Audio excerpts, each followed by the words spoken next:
Je suis Dr Bousna Sabrina de l'Institut des sciences vétérinaires El Khroub, Université des Frères Mentouri Constantine.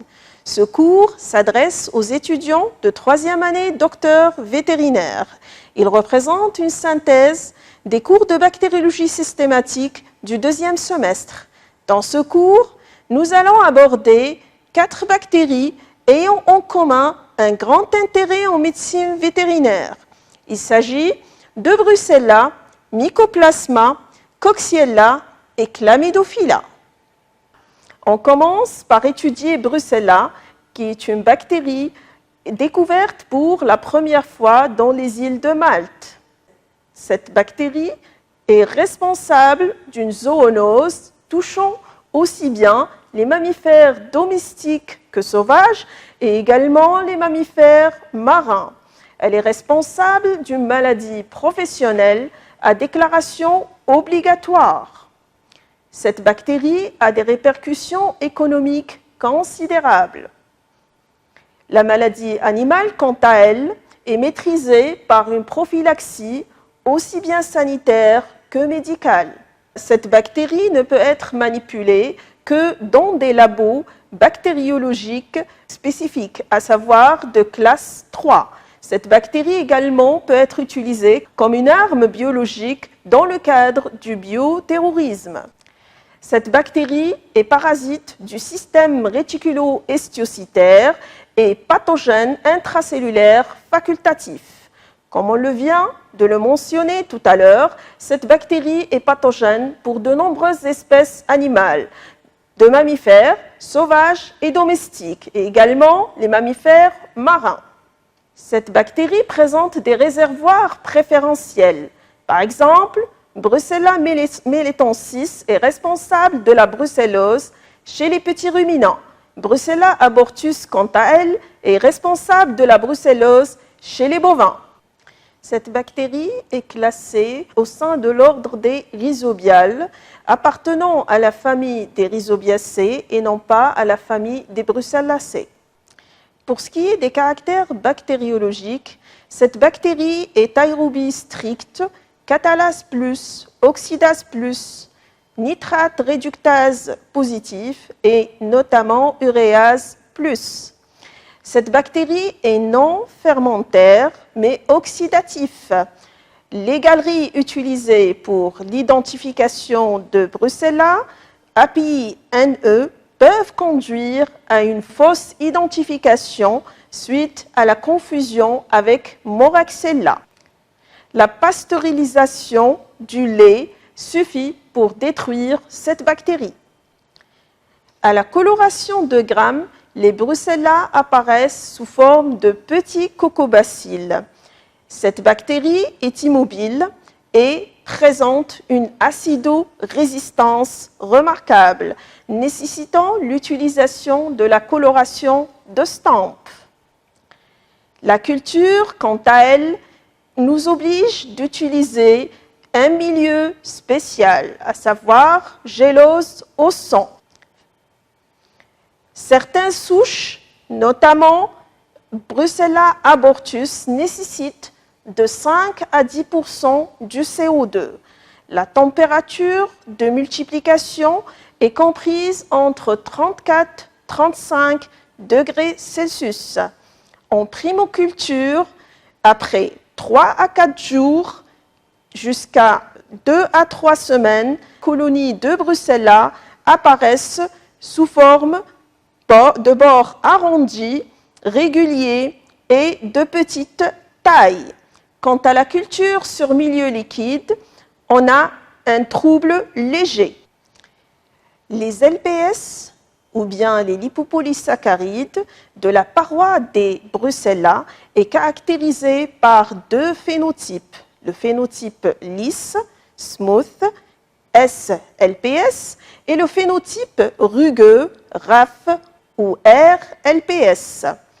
Les SLPS présents chez la plupart des espèces et des biobares de Brucella.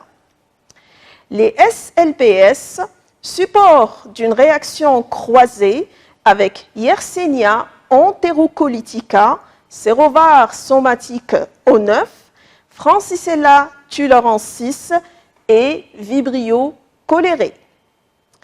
L'identification en espèces et biovar est basée sur un certain nombre de paramètres, à savoir l'exigence ou non en gaz carbonique, CO2, la production de l'H2S, la croissance ou non dans des milieux avec des variations de concentration en colorants inhibiteurs tels que la fuchsine et enfin la sensibilité vis-à-vis des bactériophages.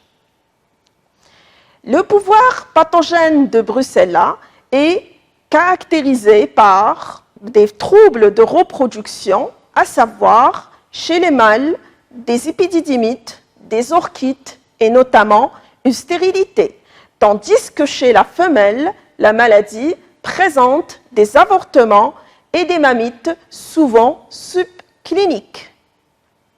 En dehors de la gestation, la maladie est souvent asymptomatique, caractérisée par une élimination des bacilles dans divers produits biologiques tels que le lait, le sperme, durant plusieurs mois. Donc la maladie est chronique et bien tolérée chez ces animaux. Quant à la transmission chez l'homme, elle peut se faire par contact direct suite à l'ingestion et l'inhalation. Chez l'homme, elle présente une forme inapparente caractérisée par des symptômes pouvant mimer à une grippe. Pour ce qui est de la physiopathogénie et après pénétration, qui peut se faire soit par voie cutanée, digestive, oculaire ou éventuellement respiratoire, la bactérie va gagner le premier relais ganglionnaire et se multiplier à ce niveau-là. Par la suite, ces bactéries vont se disséminer soit par voie lymphatique ou également par la voie sanguine. La destruction des bactéries entraîne la libération de toxines, notamment l'endotoxine. Le diagnostic des brucelles peut se faire, comme on vient de le dire, uniquement dans des labos spécialisés. On cible le diagnostic direct par isolement et identification. Pour ce qui est du diagnostic indirect, il existe diverses techniques, notamment la technique la plus sensible qui est la EAT, c'est-à-dire épreuve à l'antigène tamponné, appelée également épreuve de Ross-Bengale, donne un très bon résultat et permet une détection précoce des brucelles. Mais cela n'empêche pas que cette technique peut présenter des défauts de spécificité, c'est-à-dire faux positifs en cheptel indemne. Cela fait que cette méthode présente ou constitue une excellente méthode de surveillance. La deuxième méthode de diagnostic indirect, FC, c'est-à-dire fixation du complément, quant à elle, elle est à l'origine de moins de faux positifs comme pour la première technique. Cependant, cette technique est plus tardive et donne moins de sensibilité, c'est-à-dire plus de faux négatifs en cheptel infecté. L'utilisation conjointe de ces deux dernières méthodes, à savoir la EAT et la FC, donne un bon résultat en pratique et limite le risque de confusion avec les autres bactéries gram-négatifs, à savoir Yersinia enterocolitica. Quant aux autres méthodes de diagnostic indirect, nous pouvons citer l'ELISA indirect, qui semble être très sensible, mais moins spécifique par rapport aux deux dernières méthodes. Le ring test et l'ELISA peuvent être utilisés sur le lait de bovin pour le diagnostic de la brucellose.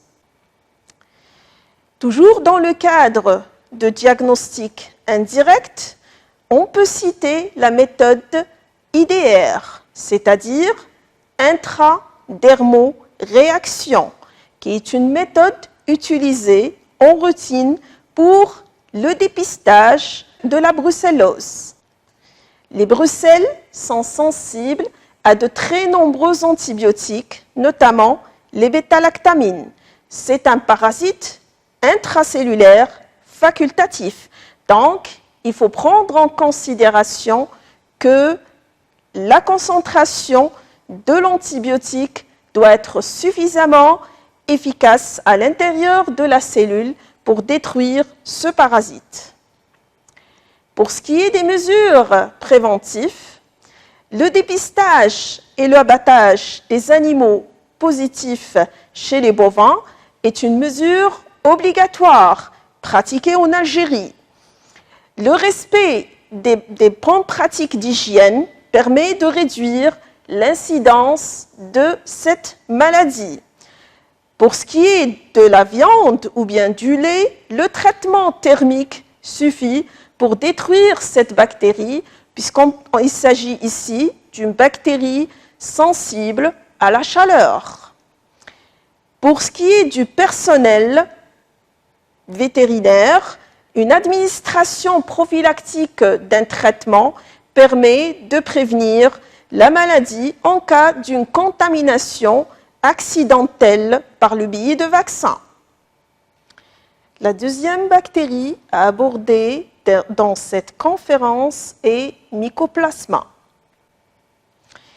Mycoplasma ressemble au Brucella par le fait que c'est également une bactérie intracellulaire facultative. Cette bactérie peut se multiplier en utilisant un milieu acellulaire. Cela est possible pour la plupart des souches de Mycoplasma. Sur milieu de culture, les mycoplasmes présentent un aspect particulier, œuf sur plat. Les colonies sont très petites et non perceptibles à l'œil nu.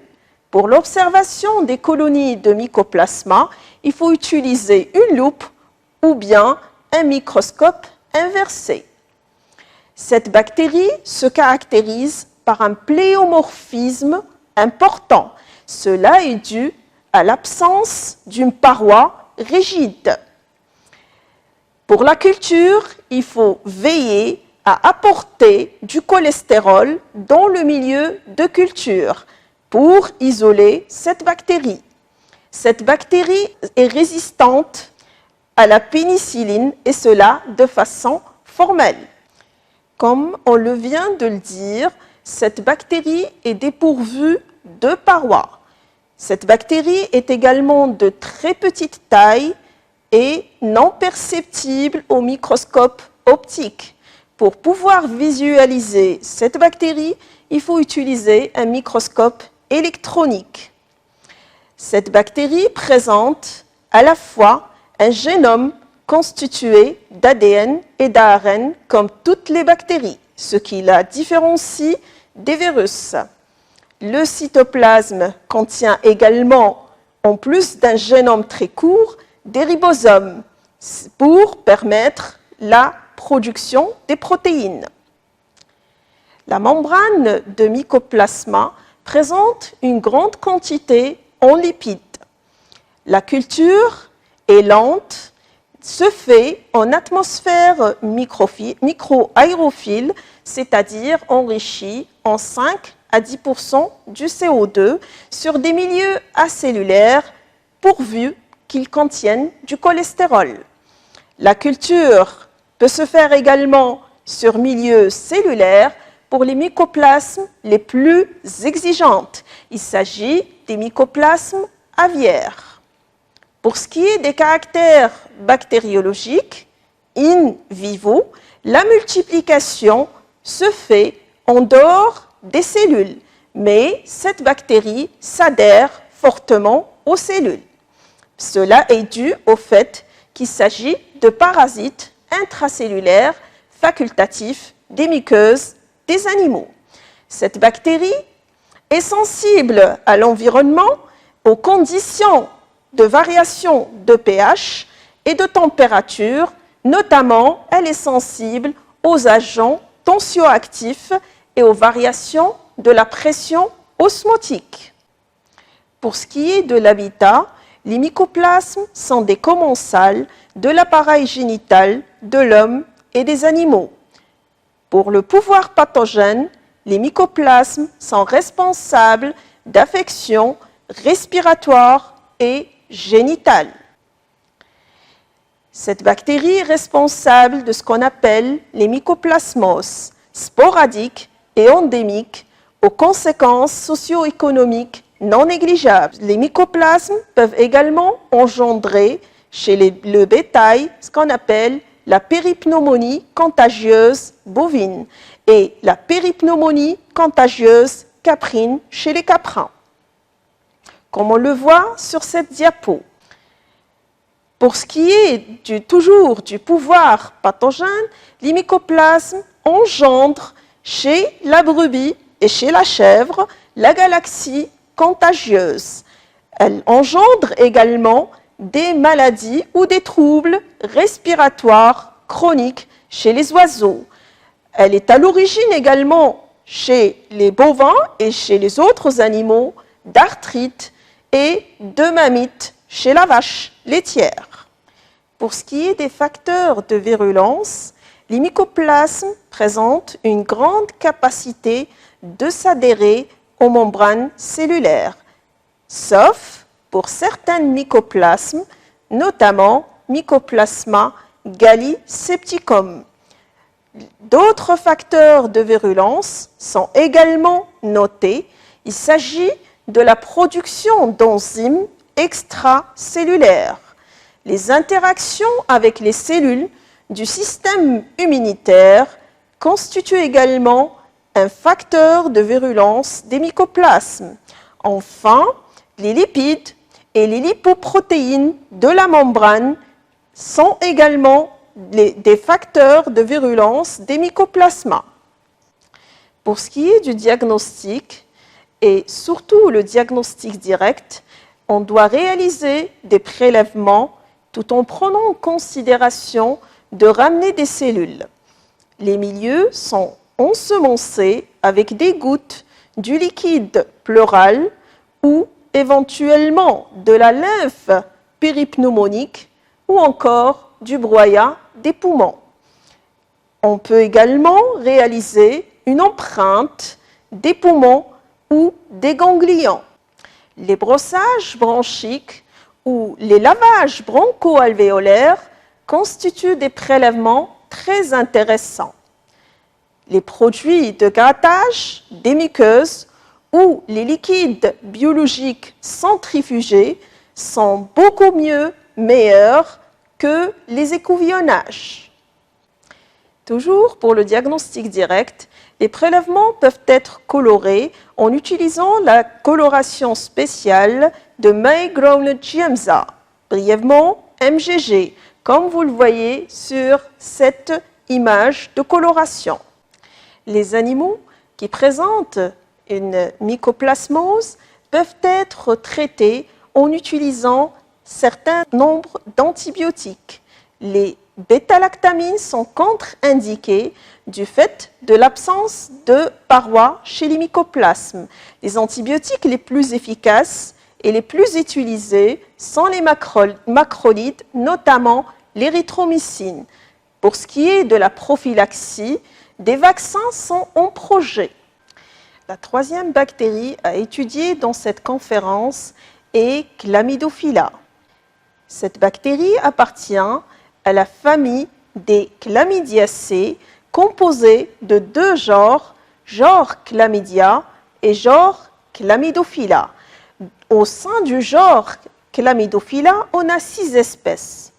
Il s'agit de Chlamydophila abortus, Chlamydophila psittaci, Chlamydophila caviae, Chlamydophila phyllis, Chlamydophila pneumoniae et enfin Chlamydophila picorum.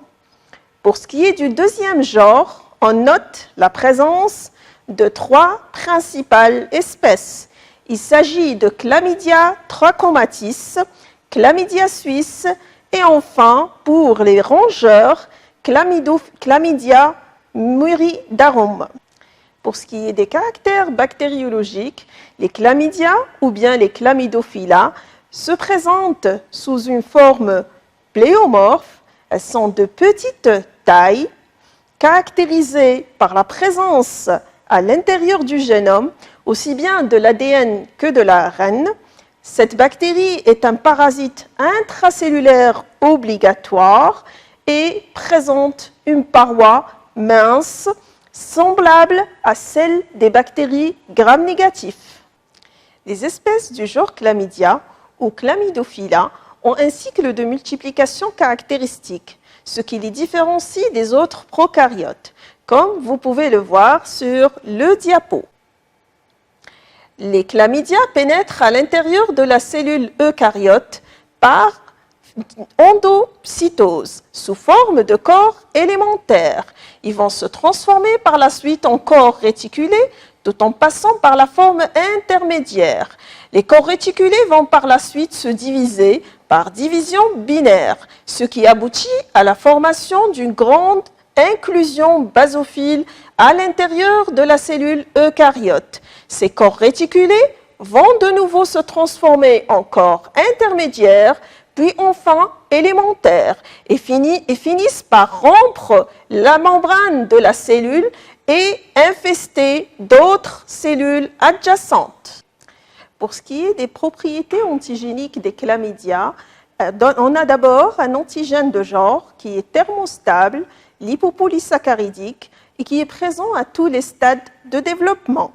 Cet antigène est commun à 3 espèces, Trachomatis, Psittacea et Pneumoniae.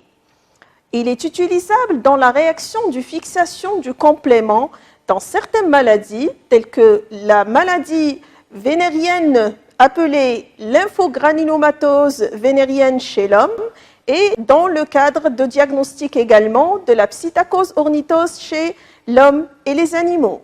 Deuxième antigène, c'est un antigène spécifique de l'espèce. Il est thermolabile, de nature protéique et représenté spécialement par une protéine majeure de la membrane externe, appelée brièvement PMME.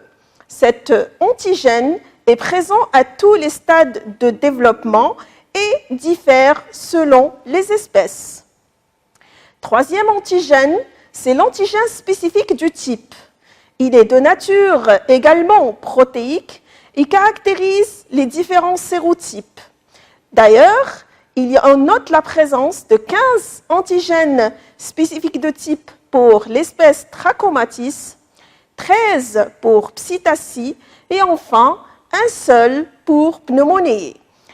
Contre cet antigène, on a des anticorps qu'on peut déceler par différentes techniques telles que l'immunofluorescence indirecte, l'ELISA et également le test Western blot. Pour ce qui est du pouvoir pathogène des différentes espèces appartenant au genre Chlamydophila, on commence d'abord par l'espèce Chlamydophila abortus. Cette espèce est responsable d'avortements enzootiques chez les petits ruminants. Elle peut également être à l'origine de mortinatalité. Pour l'espèce Chlamydophila cavillée, cette espèce se trouve bien adaptée aux cobayes. D'ailleurs, elle colonise la conjonctive et parfois les voies génitales. Pour Felis, Chlamydophila felis est endémique pour la population des chats. Elle entraîne des conjonctivites et des rhinites. Chlamydophila picorum colonise l'intestin des ruminants, bovins, caprins et ovins, est responsable de conjonctivite, d'arthrite, d'encéphalomyélite, d'entérite, de pneumonie et également d'avortement. Pour Chlamydophila pneumoniae, cette espèce peut être rencontrée chez l'homme et responsable d'infections respiratoires. Il s'agit du biovar toire. Pour les équins, elle peut entraîner des infections articulaires chez le cheval. Et enfin, le biovar koala est responsable d'infections respiratoires. Enfin, l'espèce Psittaci constitue un hôte occasionnel chez l'homme, est responsable d'une maladie appelée psittacose chez les oiseaux d'ornement, à savoir les perroquets, perruches et serins. Elle est responsable de l'ornithose chez l'homme et également chez des oiseaux de basse-cour. Elle entraîne une perte de poids suite à une diarrhée et suite également à une infection respiratoire. Pour ce qui est du diagnostic direct des chlamydophila, les prélèvements doivent contenir obligatoirement des cellules, sachant qu'il s'agit d'un parasite intracellulaire obligatoire. Les écouvillonnages vaginaux en cas d'avortement peuvent être également réalisés, éventuellement les écouvillonnages rectal, nasal, cloacal et un raclage doux au niveau de la muqueuse conjonctivale du chat. Des tissus tels que les poumons, la rate, le foie et l'intestin sont également privilégiés. Il est à noter que l'écouvillonnage est un mauvais prélèvement compte tenu du fait de la présence d'une flore associée. Les prélèvements réalisés peuvent être colorés et observés microscopiquement. On peut utiliser la coloration de Stamp ou bien la coloration MGG. Il s'agit de déceler des cellules contenant des inclusions qui déforment le noyau. Il est à noter que ces techniques sont peu sensibles suite à la confusion possible en cas de chlamydophilose abortive avec des bactéries telles que Brucella et Coxiella. L'isolement se fait sur milieu cellulaire. Comme milieu cellulaire, nous pouvons utiliser les cellules McCoy ou bien les cellules HeLa. Les prélèvements doivent être réalisés dans un milieu spécial, sinon congelés à moins 70 degrés Celsius. Par la suite, dilués dans un milieu contenant un aminoside et centrifugés. Après 72 heures, l'observation au microscope des cellules colorées par JMSA, iode ou immunofluorescence directe est possible.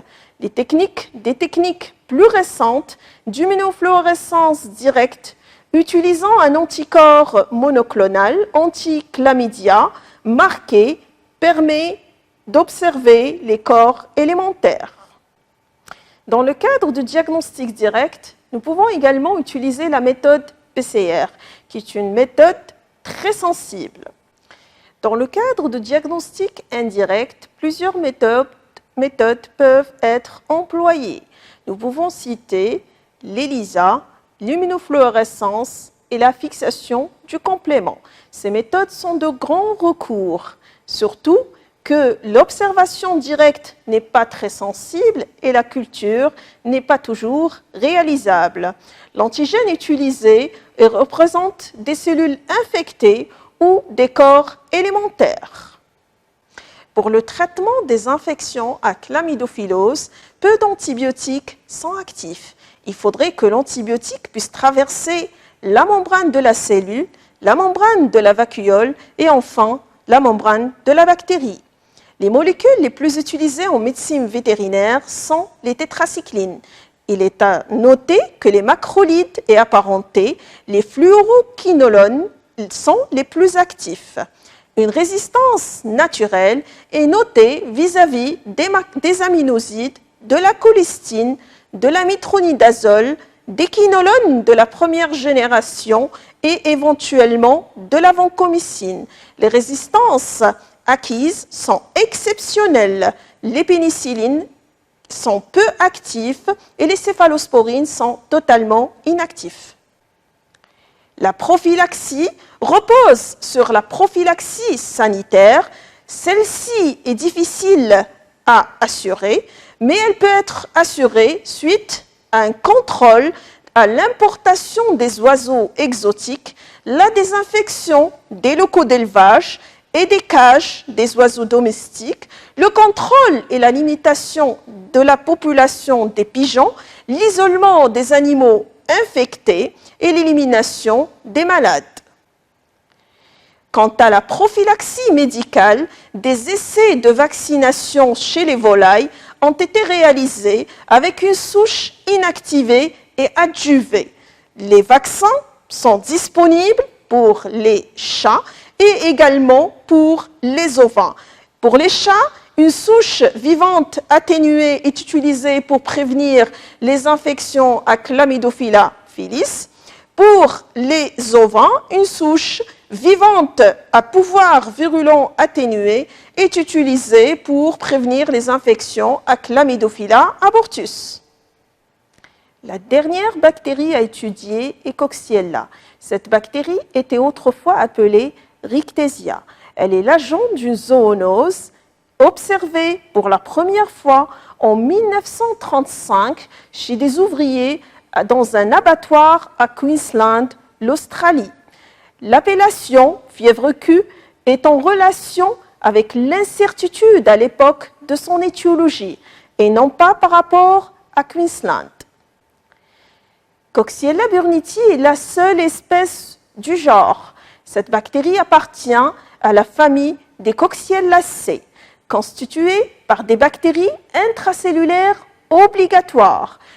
Les Coxiellacées présentent une paroi proche à celle des grammes négatifs, mais difficile à colorer par la coloration de Gram. Cependant, on préfère utiliser la coloration Jiménez. Les Coxiella burnetii peuvent être cultivés sur œufs embryonnés ou sur des milieux cellulaires type cellules Vero. Cette bactérie, après plusieurs passages sur milieu cellulaire, peut présenter deux variations de phase antigéniques. Cette variation de phase concerne les LPS. LPS en phase 1 sont des LPS lisses, complets, virulents et sont également retrouvés chez les arthropodes, chez les animaux et chez l'homme. La deuxième variation de phase, RAF, présente des LPS incomplets et moins virulents. Les Coxiella sont caractérisés par un pléomorphisme marqué, mais souvent la bactérie se trouve sous forme de bâtonnet. La bactérie est immobile et présente un cycle de multiplication particulier, caractérisé par deux variants. Les variants de petite taille, qui sont sous forme bacillaire, peu actifs métaboliquement, très résistants dans le milieu extérieur. D'ailleurs, on les compare à des spores. Les variants de grande taille présentent un pléomorphisme marqué. Elles sont actives métaboliquement et se divisent par division binaire. Cependant, ces variants sont fragiles dans le milieu extérieur. La bactérie est stable et résiste aux UV et aux variations de pH. Par exemple, dans du lait écrémé conservé à température ambiante, les Coxiella peuvent résister plus de 40 mois. Dans les excréments de tiques, les Coxiella peuvent résister plus de 586 jours. Dans la laine conservée à 20 degrés, les Coxiella peuvent résister 8 mois. Dans l'eau, elles peuvent résister 7 jours. Cependant, on peut les détruire par pasteurisation ou éventuellement par l'éther ou le chloroforme à 5%, l'éthanol à 70% et enfin le formol à 10%. L'épidémiologie de Coxiella est caractérisée par les éléments suivants. Cette bactérie est responsable d'une maladie à répartition mondiale. Comme réservoir, nous pouvons citer les animaux domestiques, à savoir bovins, ovins, caprins, chevaux, chameaux, chiens et chats. On peut citer également les oiseaux domestiques et sauvages et éventuellement les tiques, les poux et les amibes, ce qui ressemble un petit peu au phénomène rencontré chez Francisella. Les bactéries sont excrétées dans les urines, les selles, le lait et les produits de mise bas ou d'avortement.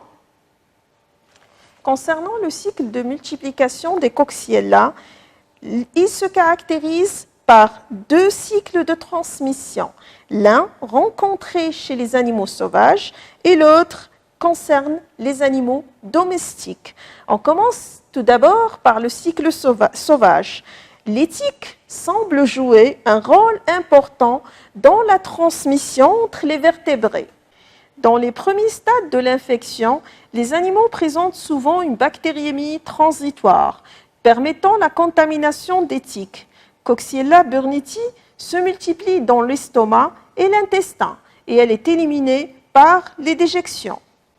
Les tiques infectées contaminent les vertébrés soit par morsure, soit par l'intermédiaire de leur déjection, qui contamine la peau et le pelage des animaux. Chez les tiques, il existe une transmission transovarienne et une transmission transstadiale. Les tiques sont également capables de transmettre directement l'infection à des vertébrés domestiques, voire même l'homme. Mais ce mode de contamination ne semble pas être majeur. Les animaux infectés excrètent le germe dans le milieu extérieur dans lequel les bactéries peuvent survivre plusieurs semaines. L'environnement constitue une source de contamination aussi bien pour les animaux sauvages que pour les animaux domestiques. Pour ce qui est du cycle domestique, les animaux domestiques s'infectent éventuellement par des morsures de tiques, mais le plus souvent par inhalation d'aérosols infectés. Les individus infectés sont généralement asymptomatiques, mais ils excrètent la bactérie dans les selles, les urines et le lait. L'excrétion peut se prolonger durant 8 mois. Chez les femelles en gestation, la contamination du placenta et des annexes fœtales est massive et ils peuvent contenir jusqu'à 1 milliard de germes par gramme. Il en résulte une contamination très importante dans le milieu extérieur. Chez l'homme, l'inhalation de poussière infectée constitue le principal mode de contamination. La multiplicité des réservoirs, la contamination massive de l'environnement, la résistance du germe dans le milieu extérieur, la forte infectiosité du germe, sachant qu'une seule bactérie peut infecter, et la dissémination de poussière contaminée par le vent expliquent que les circonstances de la contamination humaine sont multiples. Les ruminants domestiques, bovins, caprins, ovins, semblent constituer la principale source de contamination pour l'homme. Les individus les plus exposés sont ceux qui ont un contact professionnel avec les animaux. Concernant le pouvoir pathogène des Coxiella, il faut savoir qu'une seule bactérie inhalée peut provoquer l'infection chez l'homme. La contamination peut se faire par voie respiratoire, ce qui engendre fort possible des pneumonies. La contamination par la voie digestive est responsable d'hépatite. Les infections inapparentes ou asymptomatiques sont souvent observées chez les animaux et éventuellement chez l'homme. Chez les ruminants, l'infertilité, les mises bas prématurées, éventuellement les mortalités néonatales et les avortements sont souvent observés. Concernant le pouvoir pathogène de Coxiella, il est à noter que la maladie est souvent asymptomatique. Sur 100 individus infectés, seulement 40 peuvent présenter des signes cliniques. L'incubation peut aller de 1 à 3 semaines et les formes modérées, aiguës, s'observent chez 2 à 4% des individus. Ils se caractérisent par de la grippe, des pneumonies atypiques et les symptômes souvent régressent de 2 à 3 semaines. La mortalité est inférieure à 1%. Les formes chroniques sont les formes les plus graves et souvent observées chez des sujets immunodéprimés et la mortalité peut atteindre jusqu'à 15%. Concernant le diagnostic des infections à Coxiella, le diagnostic direct peut se faire par bactérioscopie après coloration spéciale, telle que la coloration de Stamp ou de Jiménez. Il est à noter que ces techniques sont de faible sensibilité et d'une spécificité médiocre, du fait du risque de confusion avec d'autres bactéries telles que Brucella et Chlamydophila. La PCR, quant à elle, est une méthode très intéressante et peut être employée directement sur le prélèvement. L'isolement par culture est une méthode de faible sensibilité et également caractérisée par un risque important pour le manipulateur. Il ne faut pas oublier qu'il s'agit d'une bactérie qui doit être manipulée dans un laboratoire de sécurité biologique classe 3. Quant aux méthodes de diagnostic indirect, la sérologie représente la clé de voûte dans le diagnostic des infections à Coxiella. Il existe plusieurs techniques et les techniques les plus employées sont l'AFC, l'immunofluorescence et l'ELISA. Pour le traitement des infections à Coxiella, chez les animaux domestiques, les tétracyclines sont les plus utilisés et les plus actifs. Pour la prévention des infections à Coxiella, il est recommandé de lutter contre les tiques, l'élimination des produits de naissance et notamment d'avortement, la séparation entre les animaux sains et les animaux malades et la mise en quarantaine des animaux nouvellement achetés.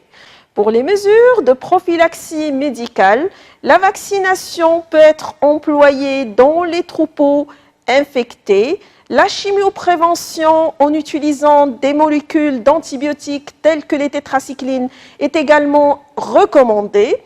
Pour les gens qui exercent des professions à risque, notamment le personnel des abattoirs, il est recommandé de porter des masques et de respecter les mesures d'hygiène. Enfin, ayant achevé ce cours, je vous remercie pour votre attention et à bientôt pour des prochains cours.